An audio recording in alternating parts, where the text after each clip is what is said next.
Hello, we're back. And better than ever. Welcome to Lakeside with Leon and Dionne.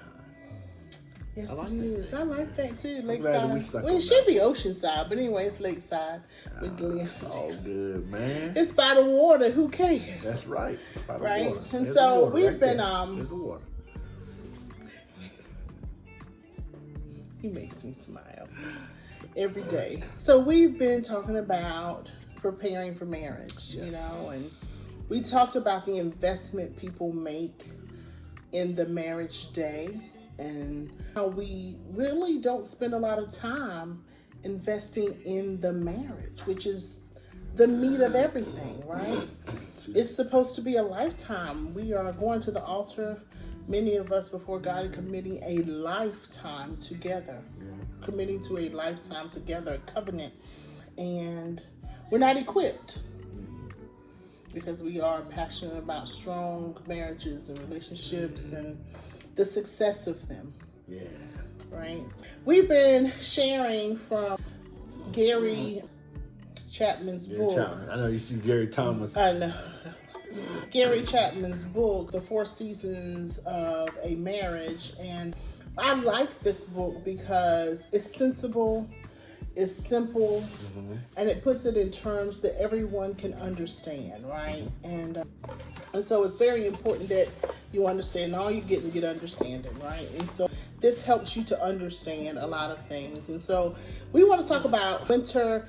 And in each season, Gary does a great job of kind of highlighting or pulling out, you know, some of the main topics. And so we always go over those. And so the emotions of winter are hurt and anger, disappointment, loneliness, and feeling rejected. Attitudes, negativity, discouragement, frustration, and hopelessness. And that word sticks out to me, hopelessness, because when there is no hope, right, what do you do?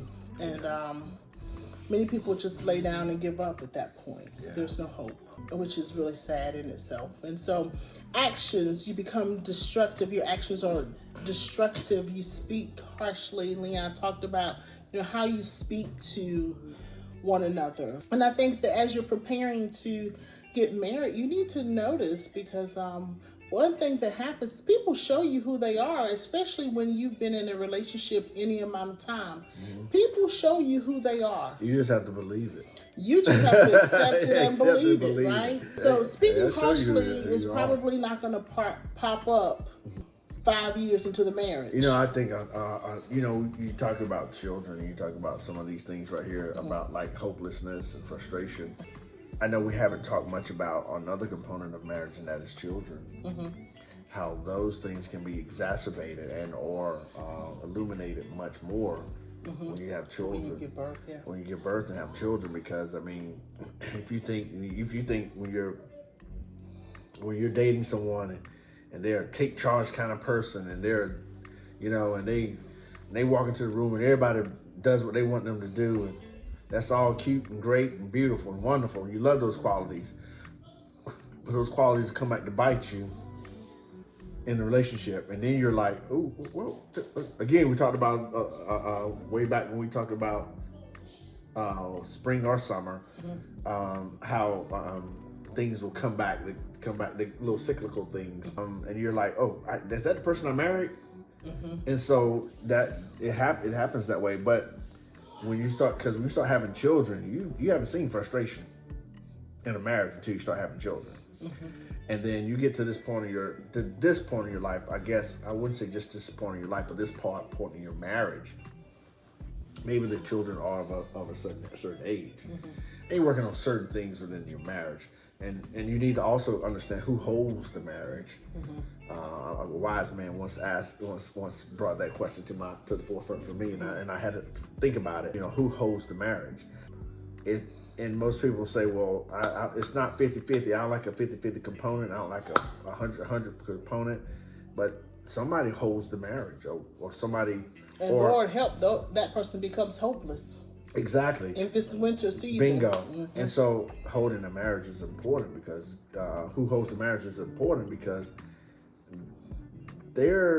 they're gonna dictate a lot about the marriage. Whether it's a 51-49% split, it's still a majority split, and it's important. And so those two things stick out to me: the frustration and hopelessness. Right, and as you prepare for marriage, you need to recognize who holds the relationship. Yeah, absolutely. Because that same person is probably gonna hold the marriage. Yeah, absolutely. That's very good point. It's gonna keep going, right? Yeah. And so actions: destructive, speaking harshly, not speaking, and violent. Yeah, that was a thing that I put on. I think I have it on my Instagram where it talks about no response is a response. No response is a response. And the woman is sitting there looking at her phone, and apparently whoever she was responding, she sent a text to, they never responded back to her, and she was just distraught. Maybe didn't get it. Maybe something. Yeah, she's just distraught by the fact that she was ghosted, if you will. But the whole point of it is no response is a response. Not speaking is when you go through those periods of not speaking to your partner, and we all go through them. It's really a period of manipulation, almost. It's almost like you're trying to manipulate that partner to do something you want them to do without telling them to do it, if that makes sense. And that's not the case all the time. I know that. But I'm just saying a lot of times it has that feeling of manipulation as opposed to positive energy and positively working towards something. And whether your thought is wrong, right, or whatever the case may be, not sharing it sometimes is always wrong, because you should be communicating. Right. Climate of the relationship in winter: detached, cold, harsh, bitter. In the winter season of marriage, couples are unwilling to negotiate differences, and that's huge, being unwilling to negotiate. Yeah. Conversations turn to arguments, or spouses withdraw in silence. There is no sense of togetherness. The marriage is like two people living in separate igloos. And I was looking at an article today, and it was talking about how although the divorce rate is decreasing, there is an increase of divorce rates between baby boomers. And I believe that they have gotten to a point where, when I was reading the article, I just don't want to die unhappy. Yeah. I don't want to die with a person that I don't like anymore, and that's real for some people. I mean, I remember the first old couple I knew to divorce was Patti LaBelle and her husband. And I was like, what is Patti doing? They've been married forever. Yeah. And I still don't know why. It's none of my business why. But that was the first, thing that that just kind of stuck out to me of an older couple who had been together what seemed like forever. Yeah. Breaking up and divorcing. I feel like we see it more and more now. It's more noticeable, of course, with people who are in TV and that type of thing. But it's happening more and more. And, we want to be prepared for winter, because winter does not have to be bad, right? No, it does not have to be bad. And people, Gary gave an example about when it snows, most people wouldn't just go lay down in the snow and wait there to die passively. And so why are you waiting for your marriage to end passively? If you want it, it's okay to want it. There's a way out of winter. You don't have to stay in winter. And winter is not just for older people. I mean, I think you see a lot of winters. Yes. And some of these winters the winters that you see, and I don't know all the details, but I think one of the big questions, I would ask somebody is, do you want the relationship? Well, some of those winters are self-imposed too. People really, they think that there's no way out, or they think that there are no options. I got A or B, and I always tell folks there's always a C. Might be a D, might be an E, and an F. Sometimes maybe they don't want to hear the other options. But that's why you get a professional opinion sometimes, or sit with someone that can really help you think through. You might have another option. It may not be A or B. It may be C or D. and you haven't even thought about C or D because you're looking at your marriage from the inside, or you're looking at it from a certain angle, and It you don't helps have the to same have vantage point as someone else that's looking at it from an outside. But I'm talking about a professional. I'm not talking about somebody's mama, somebody's aunt, or uncle. I'm talking about you going to someone who's a professional who and can as help you kind of Leon, get through it. as you say often, right? What's that? You know, you can learn a lot from your mistakes, but if people don't learn from their mistakes, Yes. they keep making those same mistakes again. Find somebody who has not made those, keeps making those same mistakes again. To them, you know, a counselor, a therapist, they are different. A counselor, a therapist, a pastor, someone that you truly trust and you've seen their life be an example, you know, and who's not pulled into the emotion of the relationship. of Not the triangulated relationship. at all. Right. You know, they self-differentiated from your relationship, and they can really help you kind of get an idea of where you guys are, help you evaluate, help you really gotta get an honest, sober look at your relationship. And truly, sometimes people go into it saying it's over, and these are the reasons why, but yet they have not. But that's only, of course, you know, again, back to my college days, there was a thing called a T-square, a T. When it came to debits and credits, you had one side you had debits, one side you had credits. So you may be looking at all the debits of your relationship, but you don't look at the credits. In other words, you'll be looking at all the strengths, but not the weaknesses. Excuse me, all the weaknesses and not the strengths. Or with a business. So sticking with that theme, you know, there's a thing called a SWOT, SWOT analysis. You also want to do that in your relationship. You know, understand what are the strengths, the weaknesses, the opportunities, and the threats to it. And if the threats are things that you can fix, then fix them. If the weaknesses are things that you need to work with your partner with, then do that. And if the strengths are strong, just keep those strengths strong. We both used to work for an employer who talked about things where you start, stop, and continue. As simple as that. Start, stop, and continue. Things that you start doing in order to improve, in your case, customer service, and in my case, whatever I was working on, and then start, stop, or continue, those types of things. And so you just kind of keep going through that mindset of maybe I need to start this, maybe I need to stop this, maybe I need to continue that. And if you do those things, it's kind of about like a self-evaluation. A lot of this winter stuff can be wiped out. And you know what? Winter, Gary uses the analogy of winter being like a time to heal. Yeah, you know, I like things that. slow down. Yeah. You know, you have time to reflect. I mean, in the winter, most people are in the house, you know, because it is cold. And so people are doing less running. Yeah. And so you can do the same thing in your marriage. Maybe the busyness will slow down. Yeah. And I'm a bit of a nerd when it comes to numbers too. So that's why you hear me talk a lot about numbers. But I think about, I'm excited to see what the numbers are going to look like when it comes to divorce rates after we've come out of COVID. You know, post-COVID, divorce rates for at least the first 5 years. So just in your practice, your therapy practice, coming out of COVID, what have you seen? Literally, where people are making decisions on their relationship now. And you can't blame them one way or another. Now, of course, you can try to give them the trapdoor option, C or D. They're only looking at A or B.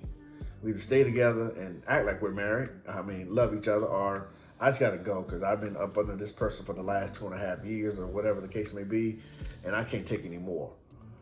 Do you find that as a reflection of they were so busy living their own lives, then COVID shut it all down, and you were like, "Oh, that's almost me and you it, now." Period.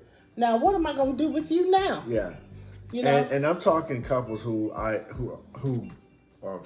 freshly married before COVID, couples who have been already married before COVID. I mean, years and years before COVID, and before the lockdowns. And I think it treated it held them to a different standard of relationship. You know, I could just back before that they could say, "I'll see you after work," or "I'll see you whenever," and la-da-da-da-da all day long, go do your thing. They can kind of put their head in the sand. Exactly. And the relationship pretty much in cruise control, and you just kind of doing this number here. But then COVID came along and forced people to be at home and together. You have to communicate. And now you got to communicate, and you know, you can be mad all you want, but most places you can go is to the garage or backyard or upstairs or downstairs, and so things like that. And so it just caused people to kind of have this almost connection that sometimes a forced connection, if you will, whether you wanted it or not, you had this connection. And I think I'm seeing a lot of that. And so I think but I'm interested in seeing more, seeing what's going to continue to happen here.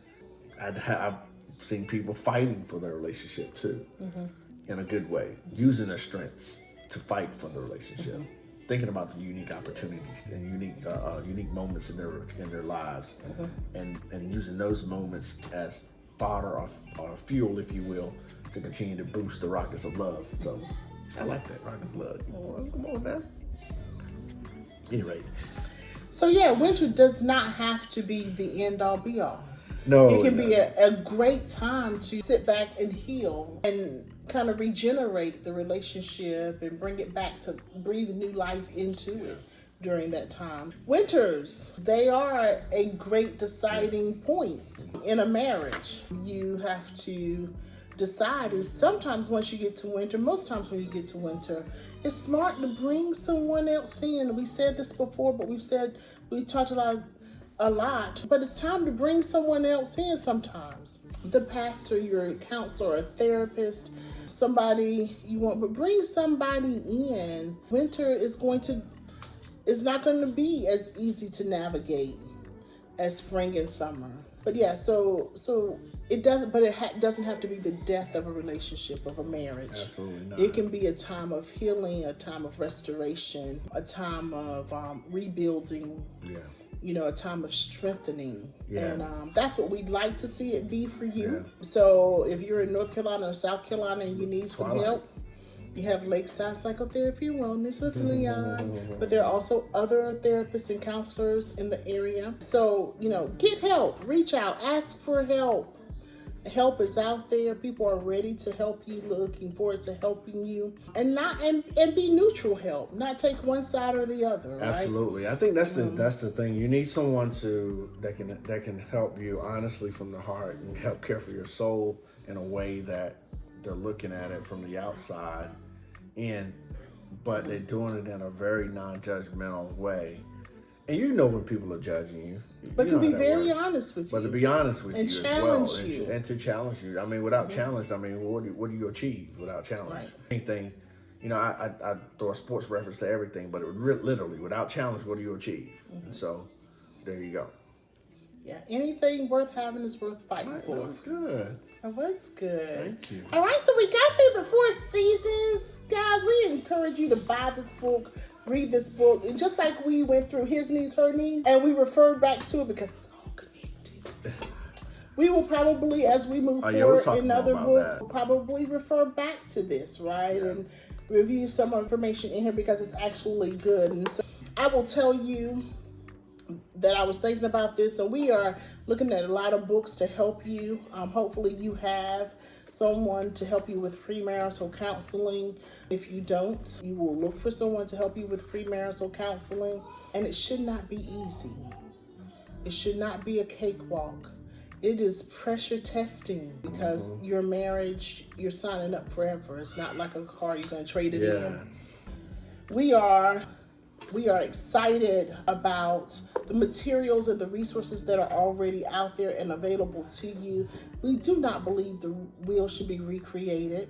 And I feel like even if we were to recreate the wheel, it would consist of the same information. Somebody wrote it very well. Thank you, Gary Chapman. Someone's already done it for right. And we're so glad you tuned in. We hope you found something that is helpful to you. And if you need additional help, please don't hesitate to reach out to us at lakesidepsychotherapyandwellness.com. We'll be more than happy to talk to you and help you through or even provide premarital therapy to you and the one you say you want to spend forever with. Have a wonderful day, and we'll pressure test you. Pressure test. Thanks for joining us. We'll talk to you soon. Goodbye.